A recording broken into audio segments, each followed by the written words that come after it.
Merci pour lui. S'il nous suit à travers la liaison Internet, on le salue.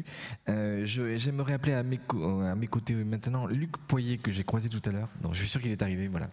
Luc, tu t'installes à ta convenance, tu as le canapé. L'exposé, c'est mieux, oui, tu as raison. Alors, Luc est président du directoire d'E.ON France. Il a commencé à la Cour des comptes, comme Michel Papalardo. Comme conseiller. Et simplement, Luc, moi j'aurais envie de... Bon, E.ON France est un très beau groupe européen qui, parmi les premiers en 2014, a annoncé une restructuration de son organisation interne au vu des enjeux de la transition qu'on a abordés depuis hier matin. Et donc, peut-être qu'à la faveur de ton intervention, tu peux peut-être nous éclairer sur deux points. Où en est cette réorganisation ? Est-ce qu'elle a un effet d'onde dans d'autres grands opérateurs énergétiques européens ? Et plus spécifiquement, il y a aussi une deuxième question, c'est les relations franco-allemandes en termes d'énergie. On antagonise souvent une France qui resterait extrêmement ancrée sur le nucléaire et une Allemagne, et l'incapacité pour les deux pays à travailler ensemble. Quels sont les chantiers, quels sont les espaces communs de collaboration ? Est-ce que les réseaux, qu'ils soient de transport, de distribution, gaz, élec, ça n'est pas un domaine de coopération? Est-ce que les normes, ça n'est pas un domaine sur lequel l'Europe doit affirmer sa puissance? Et en quoi le couple franco-allemand peut-il être moteur de l'Europe de l'énergie? Tout ça en 10 minutes. En 10 minutes. Merci. C'est pas évident de répondre, d'autant plus que j'avais une présentation un petit peu décalée, mais ça doit être complémentaire par rapport à tes questions. Donc, je vais répondre rapidement à la première, puisqu'effectivement, E.ON est un grand énergéticien d'origine allemande qui, du monde conventionnel, si je puis dire, un modèle intégré, là aussi très traditionnel, qui a décidé effectivement en décembre de l'année dernière, décembre 2014, de se scinder en deux après une analyse stratégique à laquelle j'ai eu la chance de pouvoir participer. Ça n'est pas l'objet de la présentation, parce que je n'ai pas voulu faire de nombrilisme, les entreprises aiment bien se raconter. Je me suis dit qu'effectivement, je vais plutôt parler de la deuxième, c'est-à-dire de vous donner un retour d'un opérationnel sur ce fameux sujet du franco-allemand. Et je remercie beaucoup donc la Fondation E5T et Myriam Mestrani d'avoir osé faire parler E.ON dans ce cadre, puisque c'est un débat animé. Et donc je me suis dit, il faut essayer d'avoir un regard neuf. Donc quoi de mieux pour un regard neuf que de prendre le regard d'Antoine de Saint-Exupéry, dont une des œuvres majeures est maintenant du domaine public. Tout le monde sait donc que la transition vers l'économie bas carbone sera la grande mutation du XXIe siècle. Mais comment Français et Allemands abordent ce sujet? Donc il aborde de façon distincte, c'est évident. Et peut-être partir, ça n'est pas la représentation des Andes, mais c'est de la géographie économique, si je puis dire. C'est le mix, c'est la représentation du mix électrique. Donc l'électricité n'est pas toute l'énergie, mais c'est souvent un bon point de départ, avec notamment des impacts très forts sur les réseaux que Michel connaît parfaitement.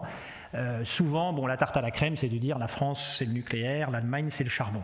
Alors là, on a représenté les choses de façon un peu plus fine, avec ce qu'on voit, en fait, c'est le résultat d'une dynamique extrêmement forte en Allemagne, qui a fait du solaire et de l'éolien le pilier, ou le deuxième pilier, si je puis dire, du système énergétique allemand.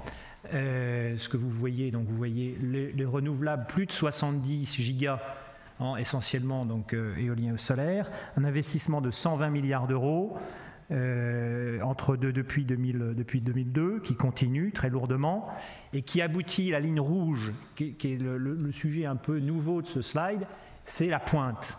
Et donc vous voyez que les deux systèmes sont complètement dimensionnés de façon différente. L'Allemagne a 2 fois la capacité théorique dont elle a besoin. Bien entendu, il y a des facteurs de charge qui interviennent. Et la France, elle, a un système totalement différent où il y a une réserve nécessaire, puisque si vous n'avez pas de vent et pas de soleil, il faut quand même qu'il y ait des centrales qui fonctionnent. Et ça, c'est celles de votre serviteur qui sont là à ce moment-là, charbon, gaz naturel et biomasse, avec un programme de décarbonation de ce mix propre au thermique. Donc vous voyez, dynamique, là le problème, c'est d'une certaine façon la surcapacité, avec des problèmes effectivement de réseau très forts dans certaines régions allemandes. On va en reparler, je vais vous donner un exemple pratique de solutions. Et puis en France, la gestion de la pointe, qui reste un sujet, certains s'en souviennent, le 8 février 2012, on a eu chaud, on a eu des appels donc, à ce moment-là du réseau pour nous dire il faut être là. Et ce jour-là, on est assez content quand même d'avoir les centrales thermiques au bout du fil, si je puis dire. Alors, là, sur le plan, comment ça se traduit, la traduction politique. Là, j'ai essayé de rapprocher les objectifs politiques français et allemands. Et pour simplifier, parce qu'on n'a pas beaucoup de temps, c'est de dire que on est tous d'accord, qu'on veut diminuer la consommation d'énergie de 50% à horizon 2050. Là, il y a un accord franco-allemand fort. Et c'est très bien. Et on va voir que les dynamiques sont un petit peu différentes, là aussi.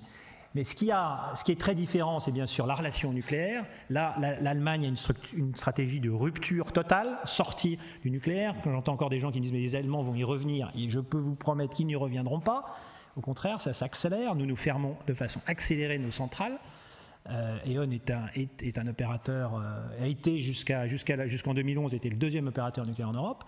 Et donc là, différence fondamentale entre la France et l'Allemagne. La France, le nucléaire reste une composante essentielle du mix, personne ne revient là-dessus. Et des différences, là aussi, des ambitions communes, mais des objectifs quantifiés différents sur les réductions de CO2 et l'augmentation du renouvelable.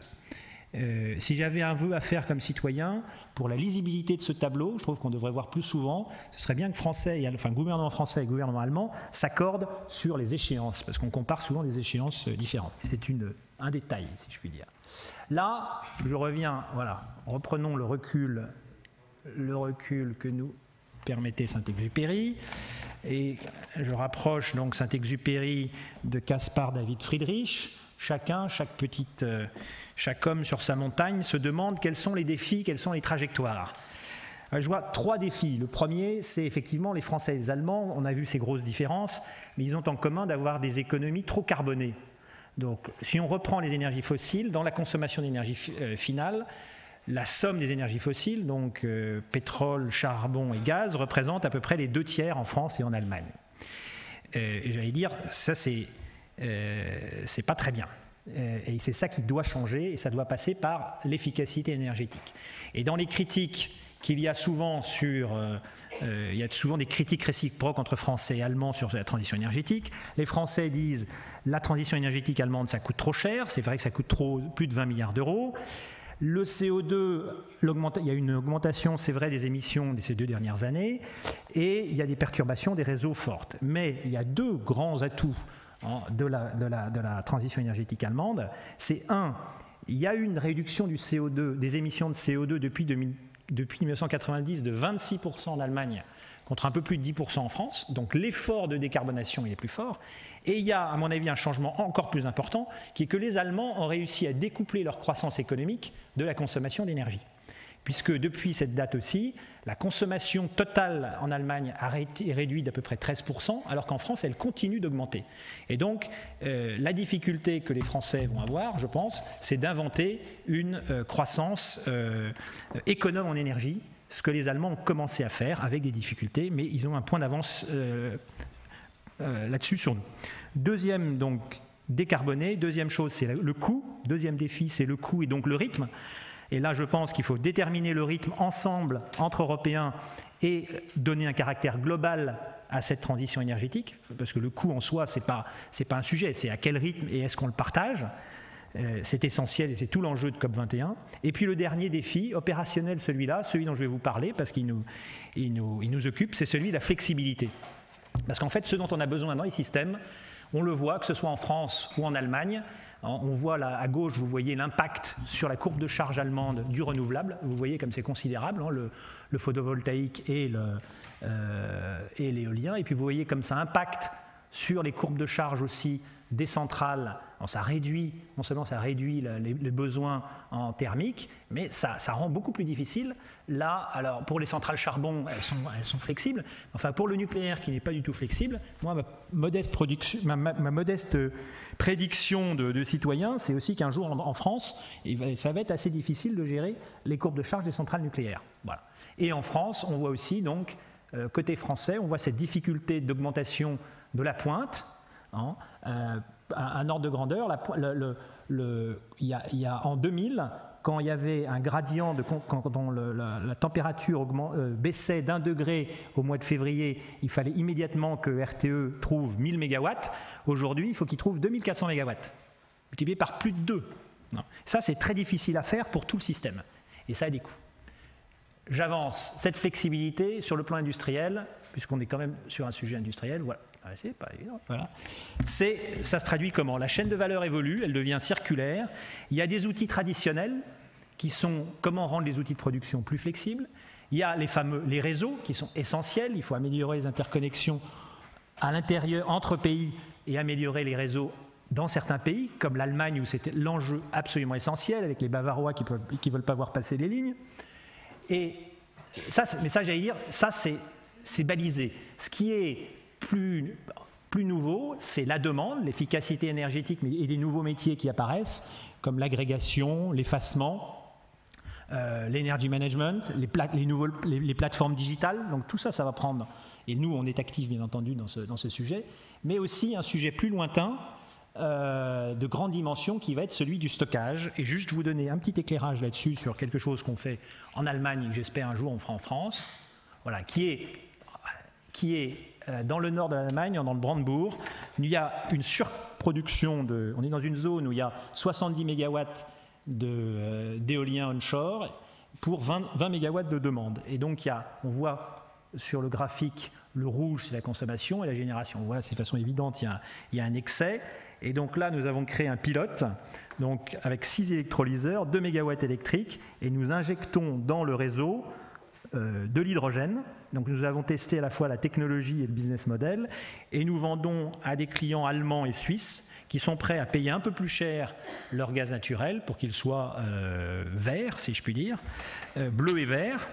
Et donc nous avons testé en grandeur, je crois que c'était un des premiers projets qui a eu un grand succès aussi auprès de l'opinion publique et des politiques, car il a démontré la disponibilité du système, le rendement de 60%, on va essayer de faire encore mieux avec des nouvelles technologies d'électrolyseurs, la flexibilité de l'installation, et il reste encore 2 enjeux pour moi, l'amélioration de la réglementation, parce que le stockage n'est pas encore suffisamment appuyé, je ne parle pas de subvention, mais qu'il y ait un cadre réglementaire favorable, et qu'au niveau des clients, il faut que tous les spécialistes du marketing, et on en a dans cette salle, prennent le sujet en main pour qu'il y ait une vraie prise de conscience des consommateurs de l'intérêt d'acheter, de payer un peu plus cher une énergie verte.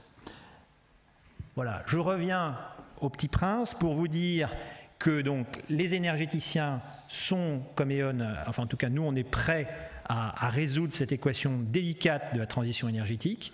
On a parlé du stockage, mais on est aussi engagé dans le stockage de CO2 dans la biomasse, pour dire que la transition énergétique, c'est un mouvement d'ensemble, à la fois les ETI, j'étais très heureux de voir qu'il y en a ici, Boost Heat, McPhy, Picoty, les grands groupes, il y a les champions nationaux, il faut que tous relèvent le défi, français et allemand,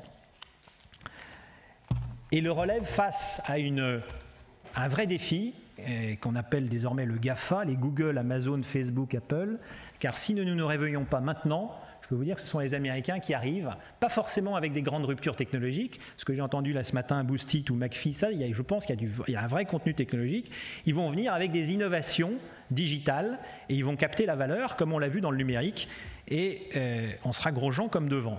Donc la bataille de l'innovation est engagée. Pour vous donner quelques chiffres, Google dépense 4,5 milliards par an d'innovation. Tous les 10 premiers énergéticiens, 1,3 milliard européens. Donc on est tous dans le même sac. Donc ça, c'est l'enjeu pour les entreprises. Et côté politique, c'est bien de faire des lois, continuer, mais ce dont on a besoin d'abord, c'est de marchés qui fonctionnent. Alors je ne m'étends pas là-dessus, mais ça va sans dire, ça va mieux en le disant. Ce serait bien que avec COP21, on ait un marché de l'énergie, du gaz électricité qui soit liquide et qui opère bien en Europe, des marchés de capacité efficaces, français et allemands ont pris des voies totalement disjointes sur le sujet, et un marché du CO2 qui envoie des signaux clairs pour que les acteurs comme E.ON et comme d'autres puissent avoir une politique industrielle avec la visibilité nécessaire. Et c'est là-dessus qu'on aura le tremplin nécessaire pour mettre en œuvre une véritable politique européenne de l'énergie. Voilà. Et pour conclure, je dirais que pour reprendre les paroles d'un ambassadeur de France en Allemagne, l'amitié franco-allemande est une fleur fragile comme la rose de Saint-Exupéry qui doit être arrosée tous les matins. Voilà, Michel, tu te dis, il n'a pas répondu à mes questions, il a fait un speech. Ce moment de poésie. Merci beaucoup à toi. Merci.